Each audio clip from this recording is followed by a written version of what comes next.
and it was a good interview actually. But after I seen it, I mean, I was watching. You just basically, they were asking a lot of good questions on $1 Million Worth of Game, and right. And I was like, man, good interview. But then fast forward, I see Wack 100 come on the show, and I think you may have been on that same show as well, or either Jay Prince had me. I'm trying to figure out this show in California. No, was it in California? It was another show that he was on, and I don't remember the name of it. I hate that because I always shout people out. It must have been Dub CNC. That's who it was. Yeah. So when he was on that show, Wack 100 said he basically was like that Jay was trying to influence negativity somewhat on Larry Hoover's legacy, and he didn't want him to get out. He flipped it on it. He flipped the whole scenario. I really think and believe wholeheartedly that Jay Prince's whole mission is to somehow, some way, in a slick snake way, is to set it up so Larry Hoover cannot get out of prison. Oh, hell no. I disagree with that wholeheartedly. Hell no. Interesting. So, that's very interesting. So I'm trying to figure out how do we get to that point? You know what I mean?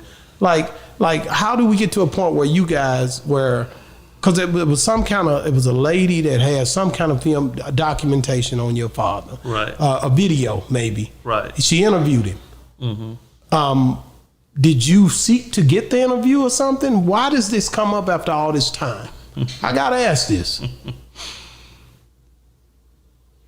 Yeah, it was a lady that was working with us at one point in time. Oh, she was working with you guys?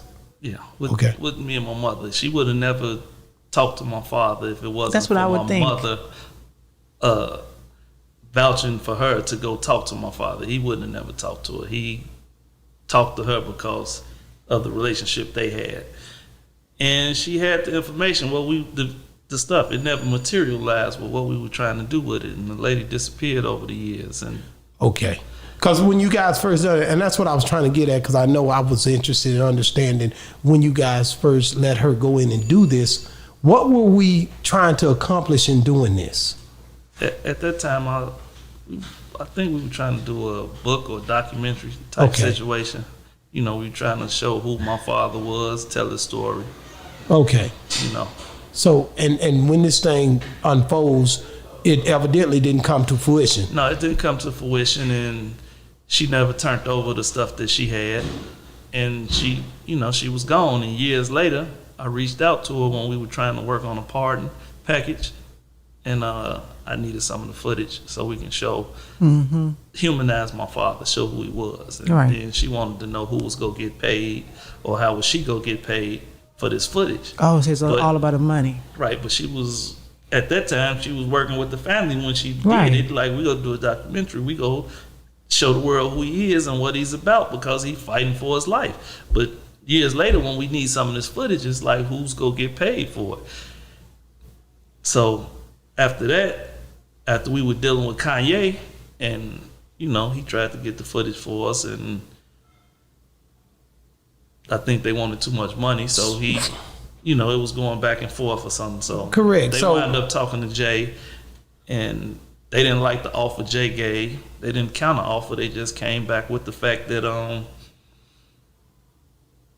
like, get out the way. If somebody lowball you on the offer in business, you come back, offer. right? Yeah, they say, "Oh no, this is not happening." And in that stuff case, just went haywire. they weren't interested in the first place. They were just entertaining the idea. But when you think about it, they see an opportunity though. People are opportunists, to be honest with you. So it ends up being a situation where she's, basically she has, like we have a lot of footage of different people. It was opportunity. It was like the Rick Ross put his name out there. Correct. The big concert with Kanye and Drake put his name, my father's name back in the world like that. And here's how I'm gonna get my money because now he's popping and this footage is worth something. Yeah, and basically you end up being, it's like you guys are just, basically people are using you and really you don't benefit from it when people do that. Yeah. It ain't like they coming to you saying, hey man, can we do this? They just take and do it, you know what I mean? And so on the documentary, to get back to that, because I went back to Rick for a minute, but Rick Ross. But I'm just thinking about how it helps. I mean, like, I can say somebody's name, but like on the song, you got to get clearance to do certain things when you do things. So there are boundaries and things that you have to deal with. But you guys gave her permission to go in, deal with your father, and then after that, years go by, she finds herself in a way. It was supposed to be a voice. Just a interview. voice. Yeah, just a voice. That's what it was supposed to but be. It's I don't know how she did the video thing, but it was supposed to be voice. Wow. So nobody was in there making sure she was doing what she was said she was supposed to do. Man, I don't know how that happened. I don't know if she had a secret camera or she had set it up so that they would let her do it, but it wasn't agreed upon. That wasn't part of our deal, so that was like some low down stuff out the gate. Wow. Yeah. So couldn't you just take her to court and just get the tape because that wasn't in the agreement? I mean, we're not gonna talk about all that. Okay. So but yeah, that sounds like the sensible thing to do. But you still got to deal with, regardless, you got to deal with being portrayed a certain type of way, and you know, some questions got to be answered. Without truth, lies become truth. So sometimes you have to put some truth out there. People like to the lies better. They more entertaining a lot of times. You know that. Yeah, they do. I mean, and that's the sad part, but it's the truth. That's why I'm boring. Because you tell the truth. No, I get it. So, what do you think that like? Do you think that you and Jay's like? I think to me it comes off as a thing that puts an eye on the fact of things that are not being spoken on. If you and Jay wasn't going out doing the podcast, talking to the people, you know what I mean? Do you think that affected in a negative way or a positive way? I mean, it kind of just lets the world know that Who he is. Yeah, it lets the world know who my father is, but it also just lets the world know that so the podcast that we did with Jay, for one, we fighting for my father's life. Correct. That's what it's about. And for two, just to shed a light on what's going on, just that so it can be known, so people would know before they take part in this situation. Like, this is not an upfront situation. Like, this is not really with the acceptance of the family. You know, because they, you heard the podcast. Oh, I don't need them. I'm gonna do whatever. Yeah. So it's like, all right, well, we want y'all to know that it possibly could be an issue. And when I say issue, I mean with lawyers and all that type of stuff. I don't want it to be misunderstood. Correct. Right. No, I get it. But You have to clarify yourself nowadays. Yeah, I do, because they're taking another way. But it, that it could possibly be an issue if you do business with this, because the family didn't agree upon the situation. Correct. And I mean, I heard Jay Prince on the interview. He definitely wasn't holding back when it come down to Wack 100 and the position he held with, what he is as far as in his eyes for what he's doing. I'll put it in that way, you know. All the culture, because I'm a nigga that stand for the culture. You know what I mean? I love the hip hop culture. I put in a lot of work where the hip hop culture is concerned. I blaze the trail.